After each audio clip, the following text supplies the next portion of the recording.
I woke up alone in a hospital room with a fractured pelvis and 14 missed calls, none of them from my family. The fluorescent lights buzzed above me. My phone screen glowed with Instagram notifications. My sister Madison, laughing on a Miami Beach champagne in hand, captioned, "Best hen party ever." Posted 6 hours after I texted her that I was going into emergency surgery. She had read my message. She typed back 3 words, "Okay, got it." Then she went back to her mimosas. For 6 weeks, I recovered alone. No visits, no flowers, no, "How are you feeling?"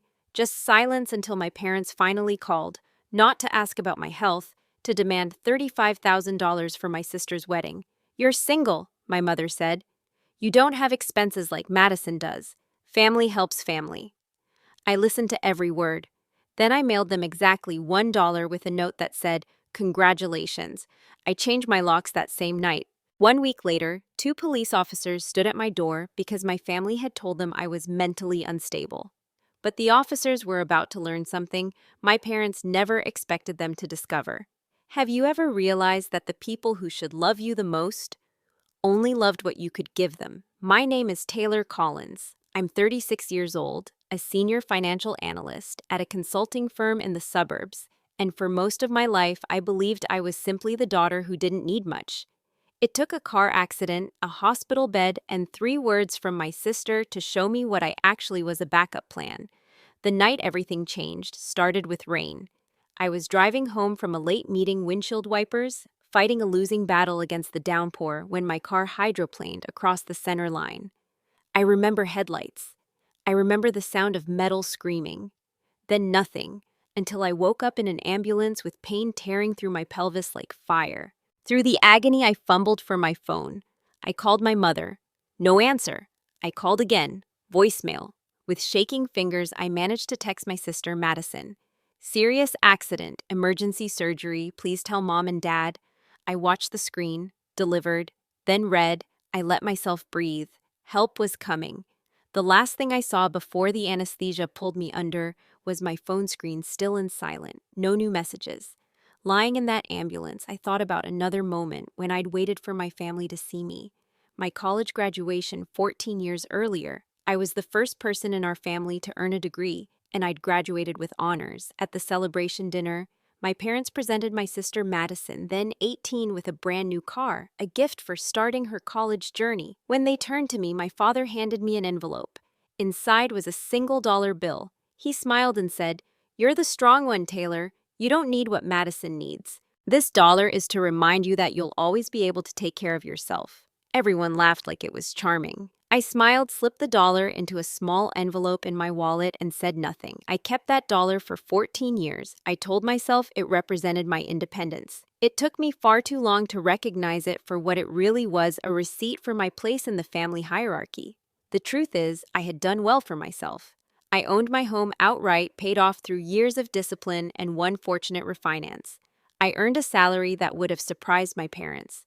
But they still spoke about me as though I barely scraped by, and I never corrected them. Some part of me wanted to know if they could love me without knowing what I had. What I didn't realize was that 2 years ago, my mother had already learned the truth. She ran into Jenna, my college roommate, at a charity event. Jenna, sweet and oblivious, mentioned my promotion, my house, how proud she was of me. My mother smiled, pretended she already knew, and never said a word to me about it. But after that day, things shifted. Her questions became more pointed. My father's occasional interest felt suddenly deliberate. I dismissed it as paranoia and moved on. I was wrong to dismiss it. Only one person in my family ever seemed to see me clearly: my Aunt Margaret, my mother's older sister. She was kind in a quiet way, but she'd learned long ago that defending me came at a cost. Whenever she spoke up, my mother froze her out for weeks.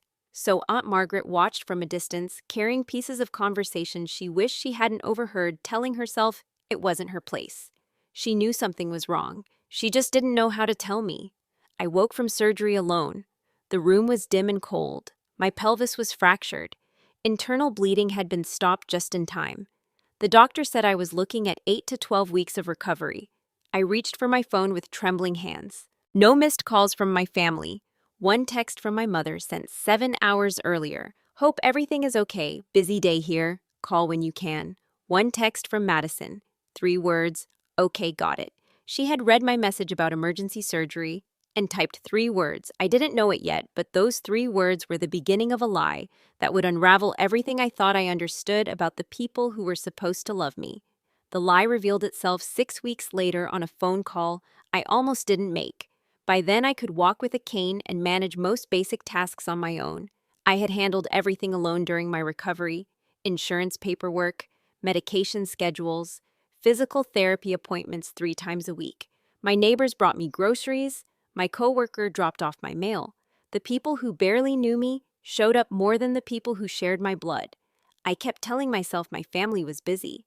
I kept making excuses for their silence. But something in me needed to hear my mother's voice, needed to believe there was an explanation that would make sense of why no one had come.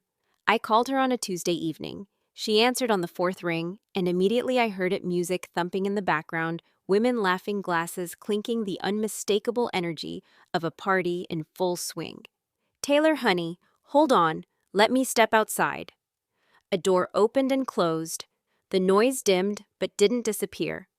"Okay, I can hear you now. What's going on?" I told her everything: the accident, the emergency surgery, the fractured pelvis, and internal bleeding, the 8 weeks of recovery I was still working through, the fact that I still couldn't walk properly without a cane. I told her I had almost died alone on a rainy highway, and I had spent 6 weeks wondering why no one in my family seemed to care. Her response stopped my heart.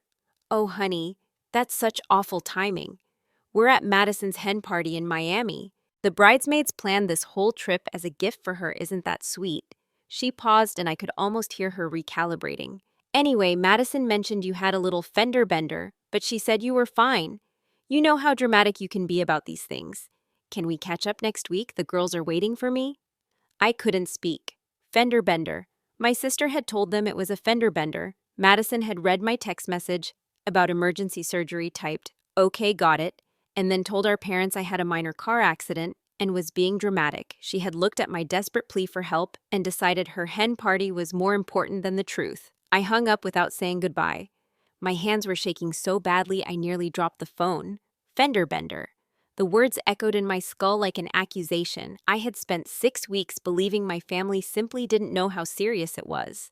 I had given them the benefit of the doubt because I couldn't imagine my own sister would lie about something like this. But Madison hadn't failed to understand my message. She had understood it perfectly. She just didn't want anything to interrupt her celebration. I did something I rarely do. I opened Instagram and searched for Madison's profile. The photos loaded one by one, each one a knife sliding between my ribs. Beach brunches with mimosas, nightclub selfies with glitter on their cheeks, spa days with cucumber masks and champagne. And there, time-stamped the morning after my surgery, was a photo of Madison laughing with her friends on a sunlit patio. The caption read, "Best sister tribe ever." I stared at that word. Sister. Madison has a sister, a real one who was lying in a hospital bed alone and terrified while that photo was being taken, one whose emergency Madison had deliberately minimized so her party wouldn't be disrupted. This wasn't carelessness. This wasn't a misunderstanding. This was a choice. Madison had chosen to let me suffer in silence so she could keep the spotlight exactly where she wanted it. A week later, something else strange happened. My father called me. This was unusual. In our family, my mother handled all communication. My father existed in the background, nodding along to whatever she said, occasionally offering a grunt of agreement. He never called me directly, so when his name appeared on my screen, I answered with a knot in my stomach. "Taylor, how are you doing, sweetheart?" His voice was oddly cheerful, performatively warm. "How's that job treating you, still at the same company?" I said yes, things were fine. "Good, good. You bought a place a while back, right? What's that worth these days? Property values have been crazy." I felt my defenses rise. I answered vaguely, saying I wasn't sure, that I didn't really follow the market. He chuckled. "Just curious. A father likes to know his daughter is doing okay." We talked for another minute about nothing, and then he said he had to go. After I hung up, I sat in the silence of my living room and tried to understand what had just happened. Those weren't the questions of a father checking on his injured daughter. Those were the questions of someone taking inventory, someone calculating what I had. I didn't know it then, But that phone call wasn't about gathering information. My parents already knew about my success. They had known for 2 years, ever since my mother ran into Jenna at that charity event. What my father was doing was testing me. He wanted to see if I would finally admit what I had, if I would volunteer the truth about my finances. When I didn't, he reported back to my mother with his conclusion she's still hiding it. She'll never offer. We'll have to ask directly. 3 days after my father's call, Aunt Margaret reached out. She was the only family member who had actually checked on me during my recovery. Her voice on the phone carried a weight I couldn't quite name, like she was choosing each word carefully. "Taylor, how are you feeling really?" I told her the truth, still recovering, still using the cane, still doing everything alone. She was quiet for a moment. Then, "Taylor, your mother has been talking about the wedding budget. She mentioned asking you to contribute. I don't know the exact amount, but I wanted you to be prepared." I waited. "Just remember," she continued, "you don't owe them anything. You don't owe anyone anything." Another pause, longer this time.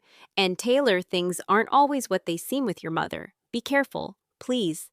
Before I could ask what she meant, she said she had to go. The line went dead. That night, I sat alone in my kitchen and pulled out my wallet. I reached into the back compartment and retrieved the small envelope I had carried for 14 years. Inside was the dollar bill my father gave me at my graduation. The dollar that was supposed to remind me I could take care of myself. The dollar that really meant I wasn't worth investing in. If they were coming for money, I already knew exactly what I would give them. 3 days later, my phone rang. Both my parents were on the line. I recognized the slight echo, immediately the sound of speakerphone, the setup they used for what they called important family discussions. I had heard that echo my whole life, usually before they delivered news that benefited Madison at my expense. "Sweetheart," my mother began, her voice dripping with a warmth I hadn't heard in months, "we need to talk about Madison's wedding. The whole family needs to come together for this special day, and we've been thinking about how you can contribute." I gripped the phone and felt something shift inside me. For 36 years, I had waited for my parents to truly see me, to value me, to treat me as more than an afterthought. Now I understood. They had been watching all along. They knew exactly who I was and what I had built. They just never told me what they saw, because keeping me in the dark made me easier to use. They didn't waste time with small talk.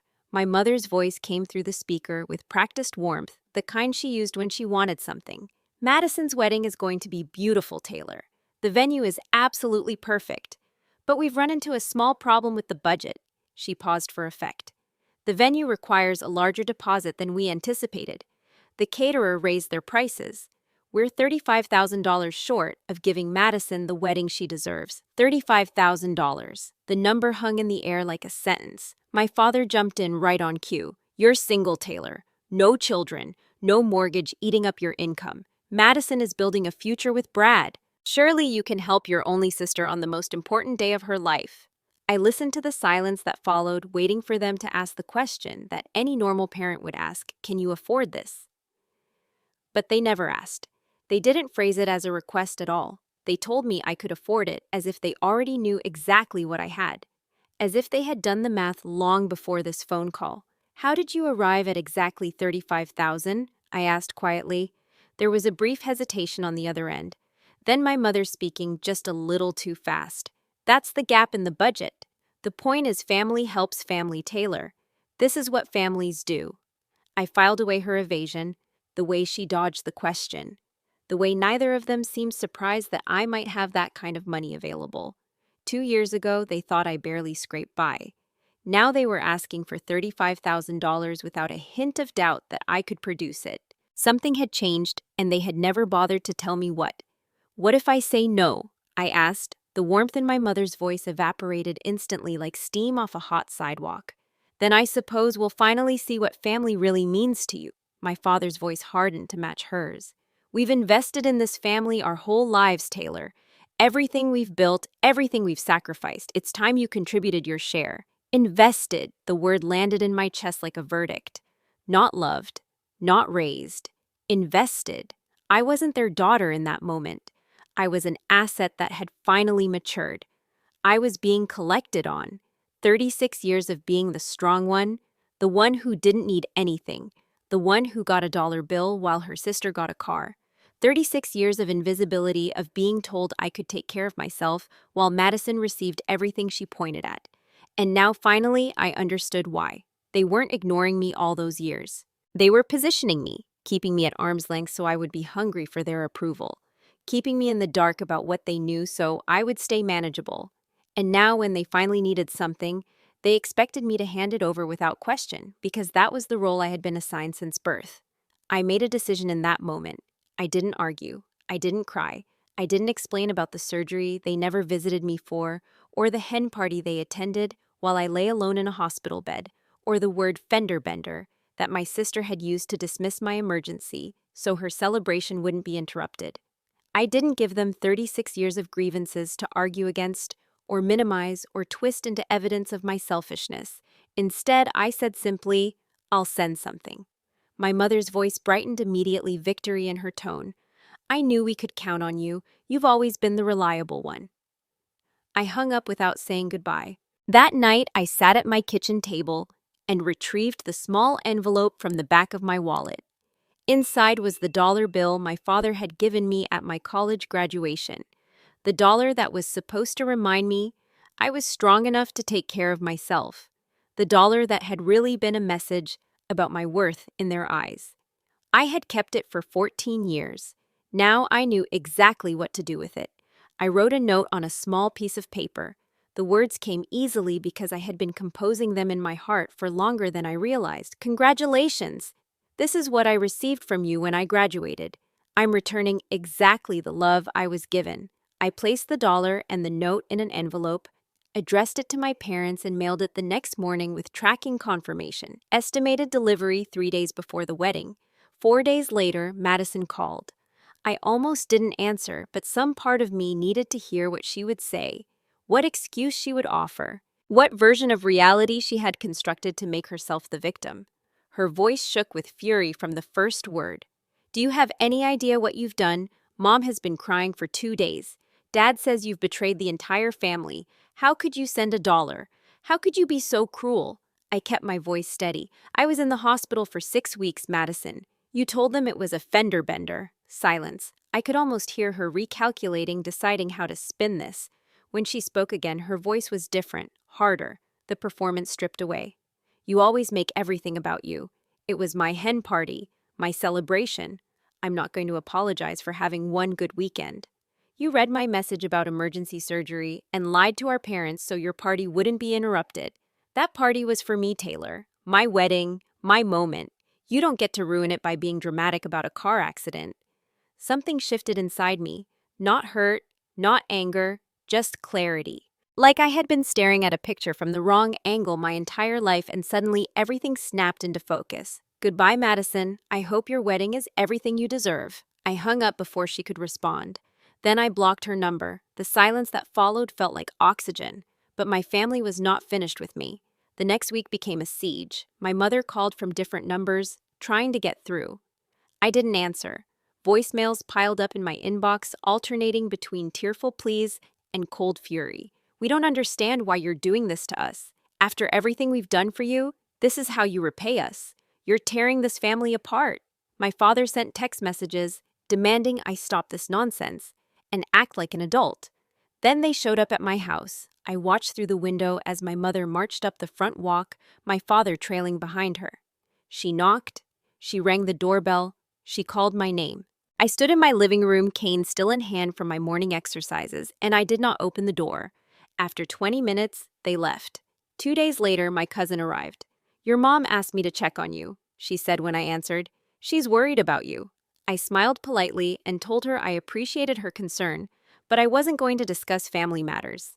She left looking uncomfortable, and I knew she would report back that I seemed fine, which would only make my mother angrier. Through it all, I made changes quietly. I called a locksmith and had every lock in my house replaced. I contacted my bank and updated my beneficiaries, removing my parents' names. I called the hospital and changed my emergency contacts.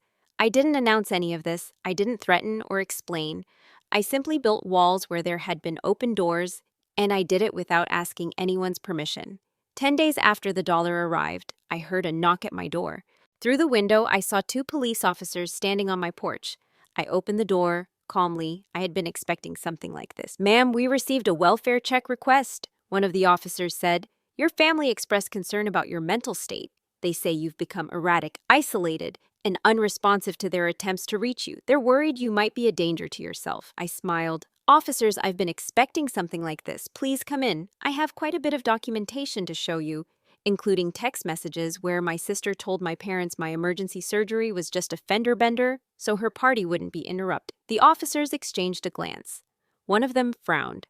"Ma'am," he said slowly, "that's not what your family told us happened." I invited the officers inside and asked them to sit down. Then I walked them through everything, one piece of evidence at a time. I showed them my hospital records first: emergency surgery, fractured pelvis, internal bleeding, 8 weeks of recovery. I showed them the visitor logs from the hospital, the ones I had requested from medical records after I was discharged. The pages were almost empty. 0 family visits, not one. Then I showed them my phone, the text chain with Madison, my message: "Serious accident, emergency surgery. Please tell mom and dad." Her reply: 3 words: "Okay, got it." I pointed to the timestamps. My message was sent at 7 in the evening. Madison read it within minutes. The fender bender story didn't reach my parents until the next morning, according to what my mother told me weeks later. Madison had hours to tell the truth. She chose not to. I played them the voicemails. One from my mother asking me to contribute $35,000 to Madison's wedding. Another calling me selfish and ungrateful for declining. A third recorded just days ago where my mother wept about what people would think and how I was destroying the family. The officers listened without interrupting. One of them took notes. The other just watched me with an expression I couldn't quite read. When I finished, the officer with the notebook closed it slowly. "Ma'am, we're going to mark this welfare check as unfounded. You're clearly not in any distress, and there's no evidence to support your family's concerns." He paused and seemed to choose his next words carefully. "For what it's worth, we see this sometimes. Families using welfare checks when they're upset about personal matters. It's not what the system is designed for." He reached into his pocket and handed me a card. "If they continue contacting you in ways that feel harassing, you can file a report. We'll keep this incident documented." The other officer was still looking at the text chain on my phone. "Your sister told your parents the surgery wasn't serious?" he asked. I nodded. "She read my message about emergency surgery and told them I was being dramatic about a fender bender. That's why no one came to see me. That's why no one called." He looked at his partner, and something passed between them. "And now they're calling us because you returned their behavior with a dollar bill." The irony didn't need to be stated out loud. The family that had dismissed my trauma as drama, the family that had ignored my emergency because my sister lied to protect her party, had just created an official police record by trying to make me look mentally unstable. They had called the authorities hoping to force their way back into my life, and instead they had documented their own behavior for anyone who might need to see it later. After the officers left, I sat in my living room for a long time.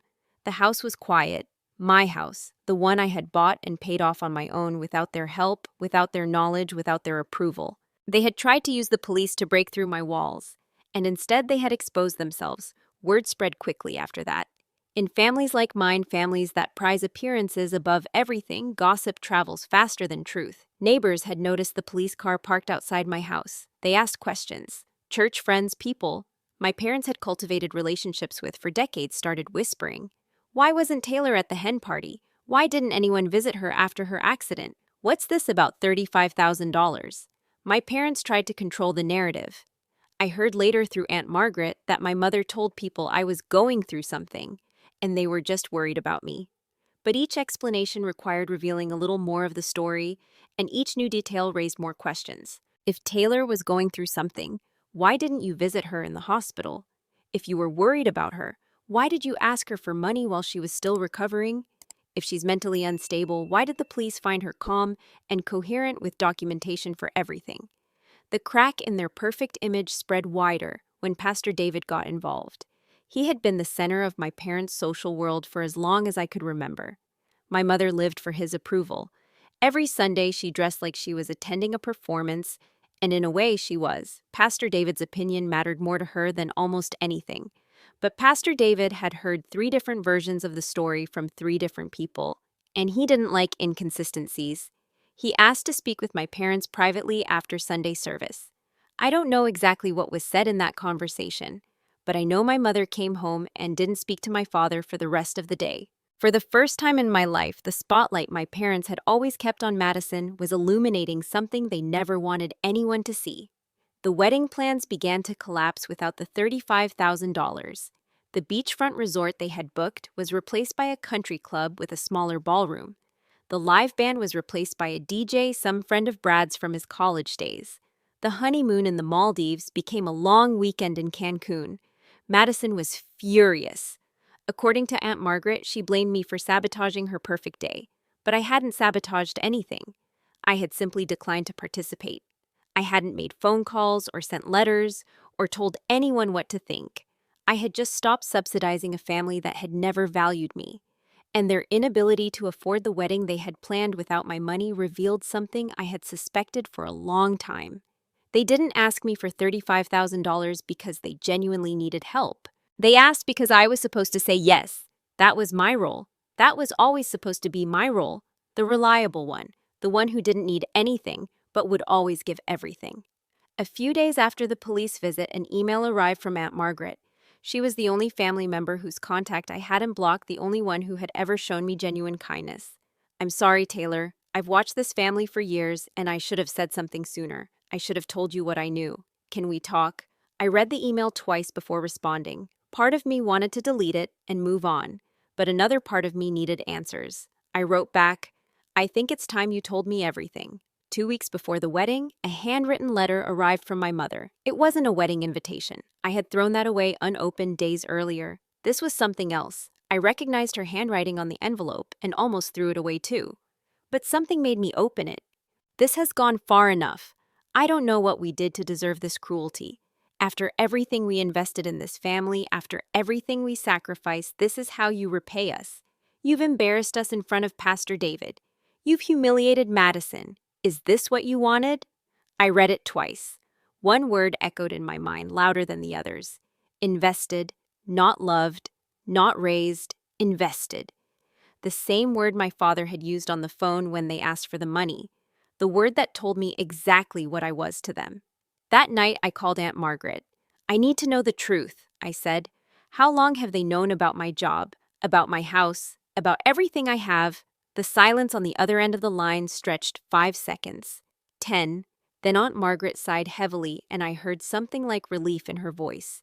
Relief at finally being able to speak. "Oh, sweetheart, they've known for 2 years. And I think it's finally time I told you exactly what I heard your mother say." Aunt Margaret told me everything that night. Her voice was heavy with years of silence finally breaking open. "It started 2 years ago," she said, at a charity gala downtown. My mother had been there representing the church auxiliary, dressed in her finest, playing the role of devoted community member. She ran into someone unexpected, Jenna, my college roommate, the woman who had been my closest friend during those 4 years. Jenna, warm and trusting, and completely unaware of what she was about to set in motion, gushed about how proud she was of me. The promotion I had earned, the house I had paid off, how well I was doing. She assumed my mother already knew all of this. She assumed a mother would know her daughter's life. My mother smiled and nodded and pretended she had known all along. Then she drove home, seething. She called me that night, Aunt Margaret said. She was furious. She kept saying Taylor's been hiding things from us. She's doing much better than she lets on. I asked why that was a bad thing. Why would it upset her that you were successful? Aunt Margaret's voice caught, and I heard her take a breath before continuing. "And your mother said, because now we know she has resources. We've been wasting time on her when we should have been cultivating her." Cultivating. The word hung in the air between us like a verdict. Aunt Margaret kept going, her voice steadier now, as if the hardest part was behind her. "From that day forward, your mother started talking about you differently. Not as the daughter who didn't need anything. Not as the strong one who could take care of herself. But as the daughter they hadn't been utilizing properly. The $35,000 wasn't a desperate request, Taylor. It was calculated. They looked at what they thought you had estimated, what they could extract without you refusing, and waited for the right moment. Madison's wedding was that moment. I sat in silence, absorbing the shape of the betrayal. It was worse than I had imagined, and yet somehow it made everything make sense. The pointed questions, the sudden interest, the testing phone call from my father, none of it was coincidence. All of it was strategy. "Why didn't you tell me?" I asked, though I already knew the answer. "Because I wasn't sure," she said. I heard pieces of conversations, comments that didn't add up, but I told myself I was reading too much into it. That no mother could really think of her own child that way. She paused. "And I was afraid. Afraid of what your mother would do to me if I spoke up. Afraid of what it would do to you to hear it." Another pause longer this time. "But after they sent the police to your door, I couldn't stay quiet anymore." That crossed a line I couldn't explain away. The wedding happened without me. I didn't attend. I didn't send a gift. I didn't acknowledge it at all. Aunt Margaret told me about it afterward, not to hurt me, but because I asked. I needed to know how the story ended for them. Guests kept asking about the other daughter, she said. The maid of honor spot had gone to one of Madison's college friends, someone half the attendees didn't recognize. Whispers circulated throughout the reception. "Why isn't her sister here? I heard there was some kind of falling out, something about an accident." "Did you hear about that Madison's perfect day carried an asterisk that wouldn't wash off? Every photograph had an absence in it. Every toast had to navigate around the sister who wasn't there. The bride who had everything she wanted still stood at the altar without her only sibling, and that empty space was louder than any speech." 6 months after the wedding, Aunt Margaret called with news. Madison's marriage was already struggling. It turned out Brad had debts he had hidden from everyone, significant ones from a failed business venture he never mentioned. The lavish lifestyle Madison had expected didn't materialize. They had to sell the condo they had bought together. They were moving back in with my parents. I remembered the dinner where I had met Brad years ago, the sense that something about him felt performed, like he was playing a role he had studied but never actually lived. I had dismissed that instinct. I shouldn't have. Madison had married an image, not a person. And the extravagant wedding she had sacrificed her sister for, the one that cost my presence and revealed our family's true nature, bought her less than a year of the life she had imagined. Now Madison lives under the same roof as the parents whose favoritism created her. The golden child came home again. The throne turned out to be smaller than she remembered. My parents face their own reckoning now. Madison, their investment returned to them with financial problems and a struggling marriage. Taylor, their backup plan, is gone permanently. They had always assumed I would be there when they needed me. The responsible one, the steady one, the one who would surely help when retirement got difficult or health started to fail. They never said it out loud because they didn't have to. It was the plan. It was always the plan. Now they're in their 60s with a struggling adult child back in their home, and the daughter they had calculated as their safety net completely cut off. They didn't lose me to tragedy. They didn't lose me to distance or circumstance. They lost me because they finally showed me the blueprint they had been working from my entire life, and I chose to walk out of a building that was designed to use me. I don't replace my biological family with substitutes. Instead, I've built something different. Relationships grounded in mutual respect rather than obligation. Colleagues who became genuine friends. Neighbors who checked on me after my surgery when my own blood relatives couldn't be bothered. A therapist who helps me understand the patterns. I was raised in patterns that taught me love was conditional, and my worth depended on being useful rather than simply being valued. I'm unlearning all of that now. I keep nothing from my old family. No photographs, no mementos. The dollar bill is gone, returned to its source. I don't need reminders of what I escaped. I don't need reminders of who I was when I was still waiting to be chosen. I was never going to be chosen. I know that now. And knowing it has set me free. People ask me sometimes if I regret cutting off my family. I tell them the truth, I didn't cut them off. I finally stopped auditioning for a role they never intended to give me. For 36 years, I thought I was the forgotten daughter, the one who didn't need anything, the one whose graduation was worth $1 while her sister got a car. I was wrong. I wasn't forgotten. I was filed away, kept at a distance so I would be grateful for crumbs, kept unaware of how much they knew about my success so I would stay humble and hungry for their approval, kept in reserve until they needed what I had. They didn't ask me for $35,000 because they were desperate. They asked because they had been waiting, watching my career, tracking my life through people I trusted, calculating the moment I would be useful enough to collect. My sister told my parents that my emergency surgery was a fender bender, so her party wouldn't stop. My parents knew about my success for years and pretended they didn't so I would stay manageable. When I finally said no, they called the police to make me look crazy. These aren't people who forgot to love me. These are people who loved what I could provide. I don't hate them. Hate would mean they still have power over me. What I feel now is quieter. It's the peace of finally understanding and the freedom of no longer waiting. Some families don't lose their children to tragedy.